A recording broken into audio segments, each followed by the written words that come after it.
Bismillahirrahmanirrahim. Assalamualaikum warahmatullahi wabarakatuh. Alhamdulillahirabbil alamin. Wassalatu wassalamu ala asrofil anbiya'i wal mursalin Sayyidina Muhammadin wa ala alihi wa sahbihi ajmain. Teman-teman sekalian, pertama-tama kita panjatkan puji dan syukur kehadirat Allah Subhanahu wa ta'ala. Salam serta salawat semoga senantiasa tercurah ke atas junjungan kita Nabi Muhammad Sallallahu alaihi wasallam beserta keluarga dan para sahabat beliau serta pengikut setianya. Alhamdulillah pada pagi hari ini suara saya jelas ya, kedengaran jelas ya.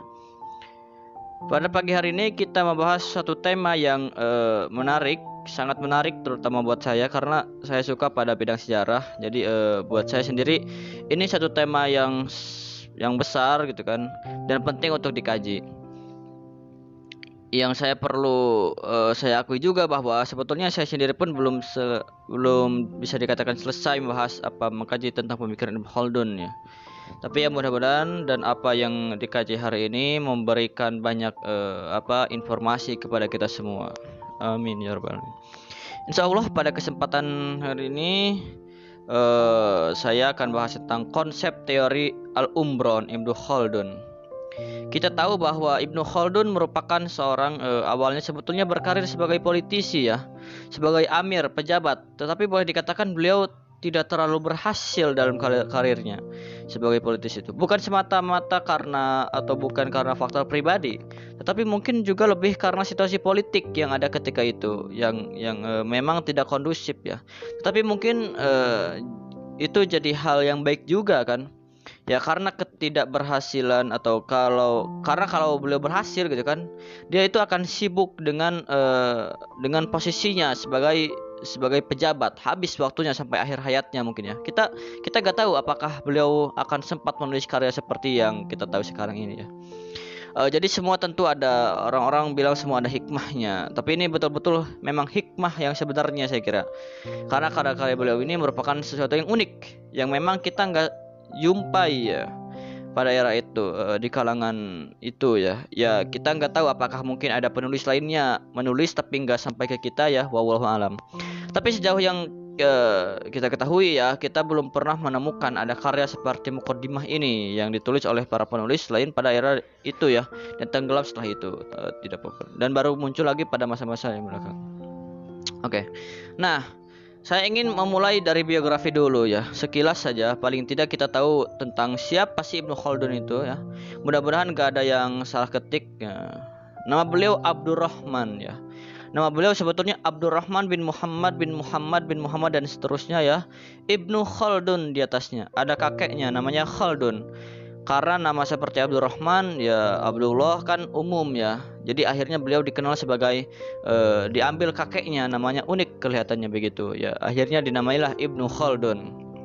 Beliau lahir di Tunis.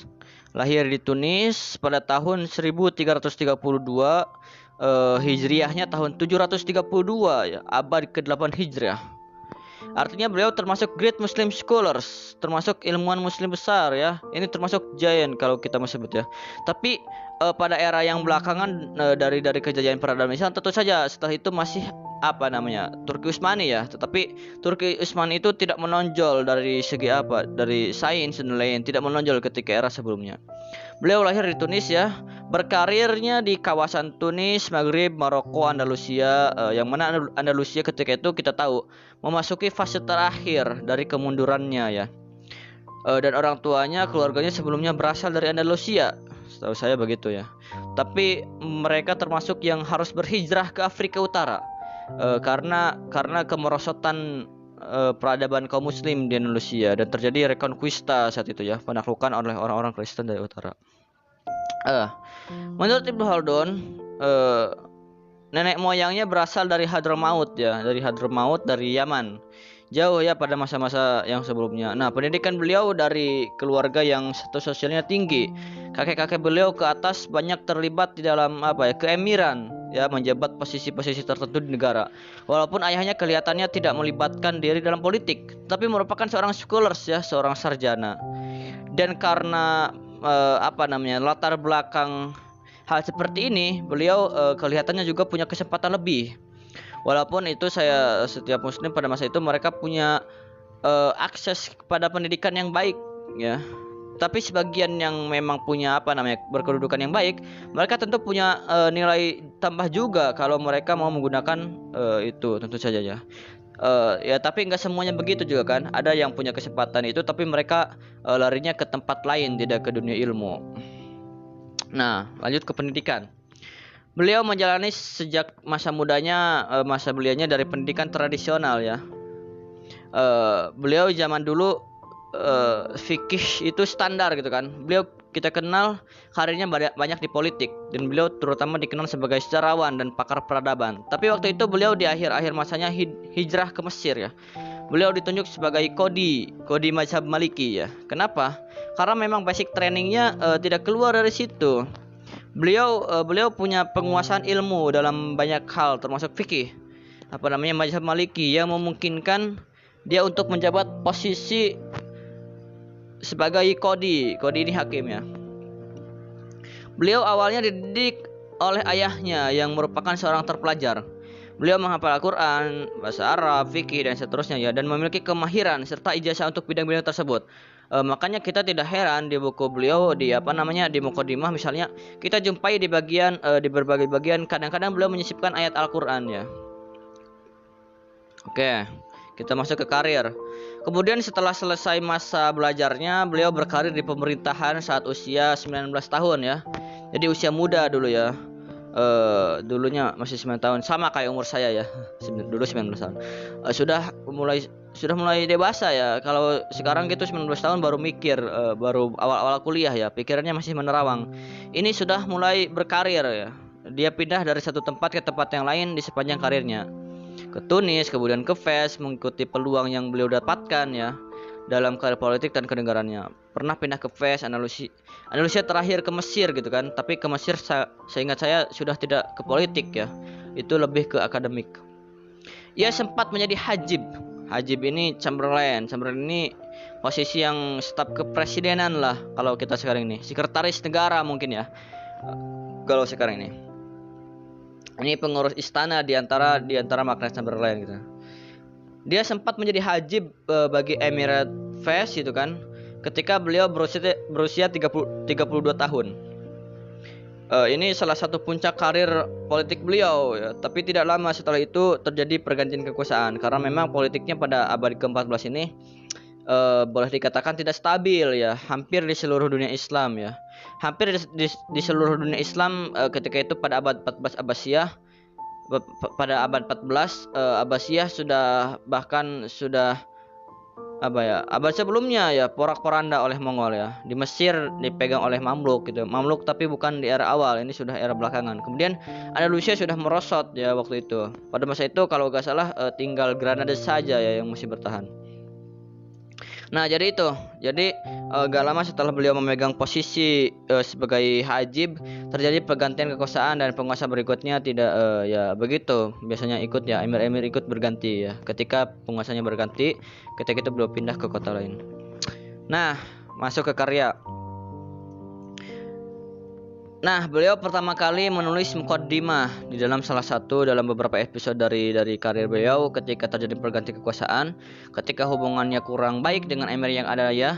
Beliau kadang terpaksa menarik diri dari pusat pemerintahan ya. Dan dalam salah satu episodenya, beliau mengasingkan diri ke kawasan pedalaman interior dari Afrika Utara di sebuah kota yang bernama Konstantin ya. Jadi ini kawasan yang agak jauh dari tepi pantai. Kalau di Afrika Utara tuh pusat-pusatnya ibu kota yang besar adanya di tepi pantai atau di dekat pantai gitu kan. Kalau makin ke pedalaman, makin ke selatan itu makin ke kawasan rural, ya, kawasan pedesaan, kawasan yang dekat dengan orang-orang Berber, yang banyak di antara mereka hidupnya itu masih nomadik dan masih bersifat tribal ya. Ya aspek kesukuan masih sangat kuat di kawasan itu. Tapi ini saya kira menyumbang banyak hal juga bagi pemikiran Ibnu Khaldun ya, observasi beliau ya. Jadi pada kesempatan seperti itu saya kira Ibnu Khaldun memiliki kesempatan untuk melihat ya. Saya kira ini menjadi satu hal yang menjadikan pemikiran beliau itu sangat-sangat kaya ya. Nah, dalam satu kesempatan ketika beliau berada di Konstantin di Benteng Salama kurang lebih pada tahun 1377, ketika itu usia beliau 45 tahun ya. Ketika itulah pertama kalinya beliau menulis Muqaddimah. Nanti bisa cek lagi apakah menulis Muqaddimah saja atau juga buku sejarahnya pada masa-masa berikutnya ya. Nanti beliau merevisi ya sampai kemudian jadilah buku seperti yang kita ketahui sekarang. Nah, ini pertama kali beliau ya. Jadi pada the beginning of the last quarter 14th century ya, pada kuartal terakhir dari abad ke-14 beliau menulis sebuah karya yaitu Muqaddimah. Terus ya, perkembangan Umron. Jadi kenapa sih masyarakat itu berkembang? Intinya ada dua variabel. Yang pertama, karena manusia itu punya intelektualitas. Dan yang kedua, manusia itu punya hayawaniyah, punya daya kehewanan. Jadi punya hawa nafsu, punya hasrat itu yang bikin manusia itu selalu muter berkembang. Dikasih A, pingin B, dikasih B, pingin C, dikasih A, pingin C. Sudah jadi kota, pingin kayak desa, sudah desa, pingin kayak kota, dan selalu begitu. Kenapa? Karena manusia punya akal, dia punya intelektualitas, dan dia punya hawa nafsu. Itulah khasnya manusia. Jadi gak kemerusung ambisi tuh, tetapi ada kendali namanya akal, namanya intelek. Juga nggak bersih pakai akal aja, tapi juga ada ambisi-ambisi. Dan itulah yang bikin hidupnya manusia dinamis. Meskipun para filosof-filosof itu kan semuanya bilang akalnya yang harus merajai gitu kan. Tapi kalau di Ibnu Khaldun seringkali yang terjadi sebenarnya adalah yang duluan gerak itu hawa nafsunya, hasratnya, hayawaniyahnya. Kamu ingin atau tidak ingin, baru akalmu kerja untuk menjustifikasi ingin dan tidak inginmu. Itu dalam cermatannya Ibnu Khaldun. Kamu mau atau tidak mau dulu, baru terus akalmu cari alasan kenapa kok kamu mau, kenapa kamu gak mau. Kamu suka apa gak suka dulu, baru yang rasional belakangan. Kenapa kamu Jokowi atau kenapa kamu Prabowo gitu kan. Kenapa kamu pilih Jokowi? Kenapa kamu pilih Prabowo? Itu coba mesti karena kamu pada awalnya sudah condong, sudah cenderung, sudah suka atau sudah tidak suka. Argumennya kamu cari belakangan. Argumen yang gak cocok kamu buang, yang cocok, nah bener toh, mesti begitu. Tapi yang gak cocok, ini pencitraan, ini fitnah, ini black campaign gitu. Tapi ketika cocok sama kamu, loh kan apa aku bilang? Loh kan mesti gitu, dan manusia selalu begitu. Bahkan berhadapan dengan Quran, dengan dalil kan juga gitu. Quran juga kamu pilih-pilih yang sesuai kepentinganmu. Yang Jabariyah milih ayat-ayat Jabariyah, yang Qadariyah milih ayat-ayat Qadariyah. Yang NU cari ayat-ayat pro NU, yang Muhammadiyah cari ayat-ayat pro Muhammadiyah. Yang Wahabi juga begitu, Sunni juga begitu, Syiah juga begitu. Itu kalau di Ibnu Khaldun ternyata hayawaniyat itu lebih dulu daripada insaniyat. Jadi hasrat, keinginan, ambisi, cita-cita itu duluan. Akal, intelek, rasio, dan lain-lain sejenisnya itu belakangan. Dia hanya jadi justifikasi. Dan dari adanya dialektika antara hasrat dan keinginan inilah nanti lahirnya peradabannya manusia. Tanpa ada hayawaniyat, gak akan lahir peradaban besar. Yang ada peradabannya malaikat. Akal saja, tapi gak ada akal juga, peradaban akan rusak. Yang ada peradabannya setan. Karena ini dua hal yang bertentangan. Gak mungkin ada peradaban utuh tanpa ada dialektika antara hayawaniyat dan insaniat. Yang satu agak kemalaikatan, yang satu agak bau setan. Ya, setan sama malaikat itu kan gak bisa jadi satu. Kecuali kalau zaman saya dulu kecil ada pertanyaan, perbuatan apa yang tidak disukai setan dan tidak disukai Tuhan. Itu kan terus susah jawabnya. Ternyata jawabannya adalah membawa lari istrinya setan. Wah, terus gitu kan. Kalau sudah dijawab, dia maksudnya tanya lagi gitu kan. Ayo kebalikannya sekarang. Perbuatan apa yang disukai Tuhan dan sekaligus disukai setan? Bingung, opo gitu kan. Ternyata jawabannya menyelamatkan anaknya setan yang sedang kecemplung di sumur. Itu kan disukai Tuhan dan disukai setan itu kan. Itu dalam kuis, memangnya ada bahwa lahir setan di mana? Oke, jadi peradaban akan bergerak dan dinamis. Kalau ada saling imbang antara dimensi hayawaniyat dan insaniat. Ambisi, hasrat, keinginan itu harus hidup. Kalau ini mati, gak jalan peradaban. masa lalu, masa depan, masa kini. Ini dialog terus menerus dengan pemandunya akal, karena akal ini kan yang selalu ngasih gongnya belakangan. Dari situlah lahirlah dinamika sosial dan perubahan sosial. Hanya saja nanti ada agak beda sikap antara orang barat dan orang timur dalam menyikapi dinamika sosial. Ini bisa kamu debat, cuman mungkin Ibnu Khaldun melihat biasanya keumumannya. Sekarang kita lihat sosiologinya. Ibnu Khaldun melihat bahwa manusia itu adalah makhluk sosial. Diawali oleh Aristoteles sebenarnya. Oleh karena itu, manusia pasti berorganisasi sosial. Itu gak bisa dielakkan. Itu fitrah, naluri. Apa gak bisa orang hidup sendirian? Ya bisa aja, tapi melawan fitrah. Tapi agak berat, dia harus mati-matian itu. Seperti orang yang gak bisa pak orang gak kawin gitu kan. Ya bisa aja, cuman dia harus pontang-panting, jungkir balik, tiap hari ngempet ya, menahan diri. Kenapa? Karena kawin itu fitrah. Jadi fitrah itu bukan berarti gak bisa dihentikan, tapi kalau dihentikan kamu harus mati-matian berjuang. Sama kayak sosial gitu kan. Boleh kamu misalkan saya benci dengan dunia ini hari ini gitu kan, semua isinya palsu, saya pingin uzlah. Bisa, cuma kamu harus mati-matian. Kenapa? Karena berhubungan dengan orang lain itu fitrah. Iya kan? Coba kamu seminggu aja jajal, gak usah nyapa aja orang lain, gak usah say hello, wis ya udah kamu di warung, di kampus menunggu gitu kan, tetap diem, jajal, gak usah berhubungan. Nanti kan kamu tersiksa luar biasa. Ada orang ketemu senyum padamu, kamu diam aja gitu, cuek. Aku gak ada hubungannya sama siapa-siapa aja. Coba aja latihan gitu.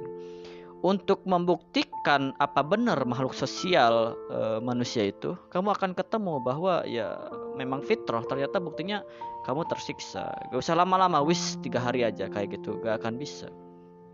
Oke. Nah, Ibnu Khaldun membagi kajian tentang organisasialnya manusia itu oleh Ibnu Khaldun disebut umron. Jadi tentang organisasial manusia isinya umron itu ada 2 jenis kajian. Yang pertama umron badawi dan yang kedua umron hadori. Bedain culture dan civil culture. Budaya Baduy, masyarakat Baduy, dan budaya sipil, masyarakat sipil. Masyarakat yang sudah hadori, masyarakat beradab, dan masyarakat Baduy, masyarakat desa, dan masyarakat kota. Ya, orang desa biasa, spontan. Kalau iya, ya bilang iya. Kalau enggak, ya bilang enggak. Kalau enggak senang, ya bilang aja enggak senang. Kadang kamu bilang lebay lah, kamu bilang deso lah, enggak. Kalau dia suka, ya bilang aja suka. Lihat kamu cakep, dibilang aja, wah cakep banget ya. Biasa aja. Atau jelek ya dibilang jelek. Gak senang juga ya bilang gak enak ya. Karena saya pernah itu ngajak ya bola-bola dari kampung restoran, gak diajak makan KFC gitu, isinya cuman ayam sama saus itu kan. Aduh, komentarnya makanan kayak gini loh, 20.000, 25.000 gitu. Di rumah dibikin sendiri aja gitu kan. Dan itu ngomongnya keras-keras lagi loh. Ya iya spontan aja. Jadi pegawainya ngelirik kan. Ngelirik gak urusan dia kan. Begitu mau pulang dibungkusi. Eman-eman sayang gitu. Dibungkusi semua. Kalau kamu kan jaim mesti kan gak mau. Dia bungkusin loh. Spontan aja gak terlalu kalau kamu kan pasti mikir-mikir dulu kan. Ini bikin malu, ini lebay, ini enggak. Kalau dia ya iya, enggak ya enggak gitu kan. Badawi, gembira. Kenapa? Ya karena tadi dia bebas berekspresi, santai. Jadinya gembira. Yang bikin kamu sumpek itu kan kamu terlalu banyak bikin penjara, terlalu banyak bikin sekat gitu. Untuk ekspresimu sendiri gitu kan. Kamu pingin gini tapi terus mikir enggak lah nanti kelihatan jelek. Kamu pingin gini enggak lah nanti malu dilihat orang. Ya udah rasakan sendiri gitu kan. Kamu tiap hari stres karena kamu sendiri yang bikin pagar yang seharusnya itu tidak harus dipagar gitu. Boleh gak kamu ke mall pakai sarung? Boleh. Tapi ayo ke sana pakai sarung. Kamu kan ya enggak lah. Ya pakai celana lah apa gitu kan. Malu lah apa. ya malu kan, jaim lah pak, gengsi lah pak, kan mesti gitu kan. Padahal kamu pakai juga gak ada masalah ya. Boleh gak kamu ringtone-nya ngaji? Boleh. Tapi kamu jangan segitunya lah pak, masa ringtone ngaji. Loh ya ngatur itu loh kamu, bikin aturan-aturan sendiri kan, bikin nyusahin sendiri. Kamu boleh pakai ringtone lagu dangdut, lagu India gitu kan, kalau memang kesukaanmu itu. Tapi kan kamu gengsi lah pak, masa pakai lagu India jadi ringtone gitu kan. Kan kamu mesti gitu, kamu gak spontan. Jadi yang kamu sukai apa ya itulah, wong gak dosa kok, kecuali yang dosa loh ya. Oke, ciri Badawi yaitu dan kohesif ya. Jadi gak usah direkat-rekat, gak usah dibikinkan kegiatan-kegiatan untuk bersatu, sudah otomatis bersatu. Orang kampung itu ya kalau satu bangun rumah, yang kerja bisa orang sekampung dan gak perlu diminta. Begitu tetangganya ada kerepotan apa-apa, semuanya datang gitu kan. Badawi. Jadi sederhana, spontan, gembira, dan kohesif. Nah, biasanya orang-orang ini kalau sudah mulai maju, sudah mulai berubah dari Badawi jadi Hadori, kenapa yang tadi bisa sederhana, spontan karena masih simpel hidupnya, urusannya gak banyak, masih sangat sederhana gitu kan. Nah, begitu berubah jadi Hadori, hidupnya jadi kompleks. Ada kompleksitas. Ketika kompleksitas itu terus lahir, ada apa ya? Lahirlah restriksi, pembatasan. Setelah dibatas biasanya terus ada pembedaan, terus ada pengekangan diri, terus ada kesopanan, kecanggungan, kepentingan pribadi mulai main, tidak lagi kohesif. Itu biasanya mentalnya orang Hadori, mentalnya orang kota. Urusannya sudah banyak, mikirnya gak cuman itu aja, sudah mikir macam-macam, sehingga akhirnya terus bikin banyak batasan sendiri untuk diri sendiri. Ya silahkan kamu cermati dirimu sendiri kan, banyak sebenarnya kamu bikin aturan untuk dirimu sendiri. Tapi ketika pilihan terus maka ada batasan-batasan, ada pengekangan diri. Dan itu masyarakat kota, dan biasanya penuh kecanggungan, ada etiket. Coba lihat orang kota, sosialita itu kan, cara jalan aja diatur gitu kan, cara duduk, cara minum diatur ya kan. Minum itu dari tangan yang mana, diangkat kemana, gak boleh kan gitu. Minum aja, duduk aja diatur gitu kan. Perempuan jangan duduk kayak gitu, kayak gini. Oh, yang laki-laki harusnya duduk kayak gini, jangan juga diatur kan. Pembatasan sendiri kayak di kampus itu loh, bikin aturan A, B, susah sendiri saya kayak gini. Di mana-mana kan gitu, bikin aturan kamu malah jadi susah, tidak spontan. Dan ada etika. Kalau di situ bahasanya kecanggungan itu dari. Ini dari sisi mentalitasnya loh ya, bukan dari sisi materi dan wajah peradabannya. Karena Hadori jelas lebih warna-warni, lebih indah, lebih maju dibandingkan yang Badawi, yang sederhana, spontan. Keberagaman Badawi dengan keberagaman Hadori ya tentu jelas beda. Badawi kalau di Mekah yang lahirnya model-model keberagaman, agak Wahabian, agak Salafian gitu kan, sederhana, agak rumit alatnya itu ya. Yang dilakukan itu kan gitu aja, mereka agak bisa diajak berpikir rumit. Kalau di Indonesia ya yang tradisional wis pokoknya apa katanya kiai gitu aja, nggak usah debat-debat, diskusi.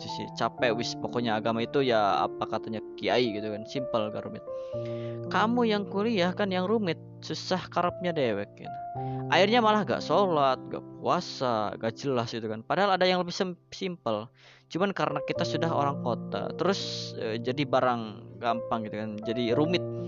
Nah, dan dalam analisisnya Ibnu Khaldun, masyarakat itu biasanya dari Badawi terus berkembang ke arah Hadori. Tapi Hadori ini pada akhirnya akan jatuh lagi ke Badawi. Jadi karena peradaban itu cyclical, muter. Jadi orang kota itu nanti ketika jenuh di kota kan terus merindukan desa gitu kan. Kenapa sih tadi ketika dijelaskan desa kamu tertarik sekali karena hari ini kamu sedang Hadori, kamu sedang jadi orang kota. Tapi coba tanya kepada orang yang desa yang sama sekali gak pernah ke kota, yang desa gitu kan. Itu pasti mimpinya adalah mimpi kota. Enak ya di kota, itu apa-apa gampang, bisa temui apa-apa kan gitu. Tapi kamu merindukan desa. Enak desa sederhana, spontan, nggak terlalu. Nah jadi kamu desa apa kota tinggal dilihat dari mimpimu. Kalau mimpimu masih mimpi, Pak ingin punya HP baru, Pak bikin laptop edisi baru, Pak.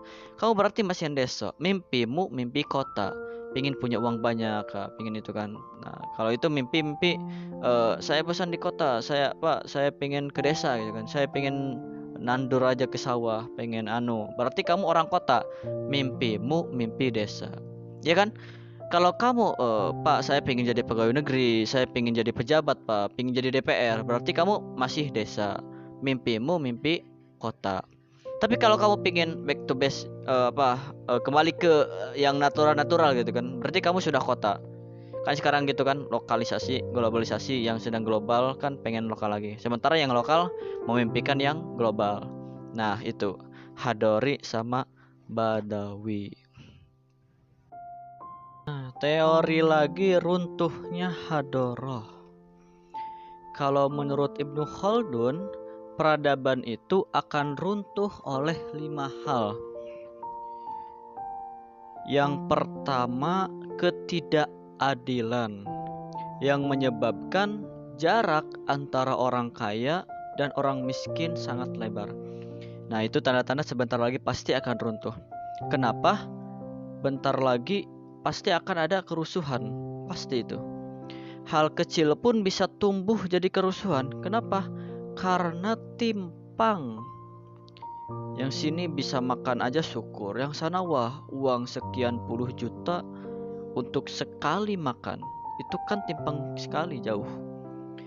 Kalau ada ketidakadilan yang sangat lebar itu alamat ciri-ciri peradaban mau runtuh. Merajalela penindasan. Penindasan itu kan berarti ada kelompok kuat yang menindas kelompok yang lemah.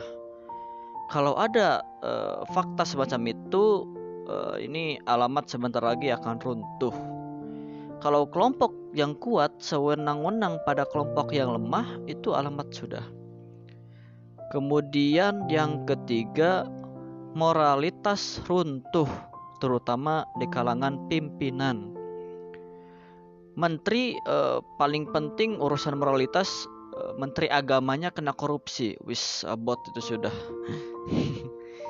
Ciri paling gampang untuk menunjuk bahwa ternyata memang moralitas kita sudah runtuh, itu menteri agamanya kena korupsi atau moralitasnya sudah tidak dihargai lagi di dalam negeri ini. Itu ciri ketiga peradaban akan jatuh. Kemudian yang keempat, tertutup, nggak bisa dikasih tahu.